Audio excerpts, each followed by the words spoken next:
Hello people, maayong adlaw. Nakikita nyo ba? Kaldero na yan ha. Hindi yan maliit na kaldero. Dakong kaldero gid na. Unya, dalawa lang kami magsalo-salo ana ba. So, hapon naman gud yung inday nakalabas kasi nagligo pa man ko kang lolo saka nagantay pa ako kung kailan ako palabasin ni lola kaya hindi na ako nakapang-invite. Tapos, naglingkod na dahil ang inyong inday. Siyempre, kakigutom na siya niya gitog na wa siya kasabot sa iyang gibati. Pero ang pinaka-importante, ana, nagsima-sima ng inyong inday. Unya, kanira duha ana, duha gina kakaliro, daghang kain kanon, daghang kain na among anggi. Hatpat na, simi-simi hatpat na mikos-mikos kay siyempre wa man tay gamit kay naaraman ta diri sa bukid. Unya, wa pa man na order sa inyong inday katong lutuanan gid nga tinuod sa hatpat. Pero hatpat lami pa na sa hatpat. Unya, aw, kaon na pud kanang akong tapa din ha. Matakda na siya og sige kaon oy kay basta muuban sa kuha kaon na magid akong buhaton kay ang inyong inday sinibuutan magid ni diri dapita di man ko mo sigarilyo di po ko mainom ko pero magsulor ako pero kung nakoy kauban di ko ganahan mo inom kay nakoy kompetensya charot lang oy maninod pud mo din ha unya ako din nang gimute kay saba kayo paminawan ninyo ha.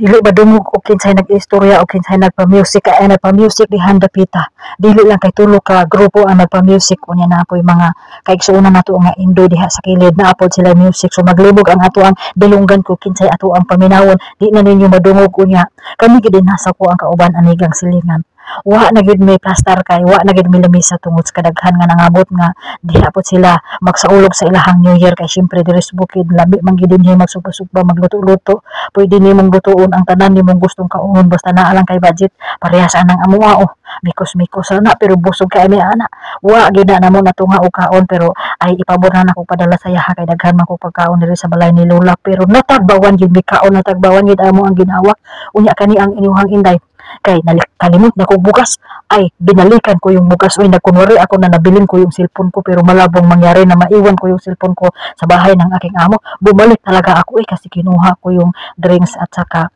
bugas lagi para naapod may bugas nagdala po ko noodles pero wa na gid namo naluto kay pating daghan na unya kami lang dalawa kumakain Diyos ko dalawang beses namin kinain oy Diyos ko hindi pa rin natapos pero hindi talaga yan magmamahay pag nakasama niya ako kasi mapapagod siya sa paglalakad papunta dyan pero mabubusog naman siya o diba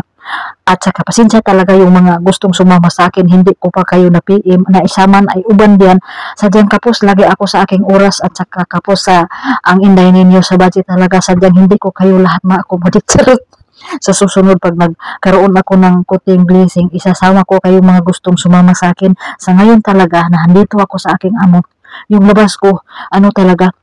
yung bang pahirap ako sa paglabas kasi sa sinabi ko na nga sa maraming beses ba na aya ko mulakaw diri sa kuwang amo liguan pa ni nako si lolo so mao ni nakadindot diri kay nahi usahay nga matagba ko niya og pinaabot unya kanang dugay pa kay siya mumata unya gawas nga dugay kay siya mumata hinay pag kay siya mulakaw dugay kay nako siya mahuman sa ana nga adlaw mauna nga dili kayo ko ganahan nga ako'y hulaton or naay maghulat sa ako kay malangan ang inyong oras or ang ako ang oras so mauna siya din nga ang inyong inday gutom ra gid kain bastanan unya tugnaw gud kay kung makita ninyo ang amo ang naa sa likod nang gijakit na sila tungod kay ting tugnaw diri dapita pero bahala gitugnaw basta kay ang tiyan nabusog unya kanang akong tapad na problema sa iyang bilbil charot lang na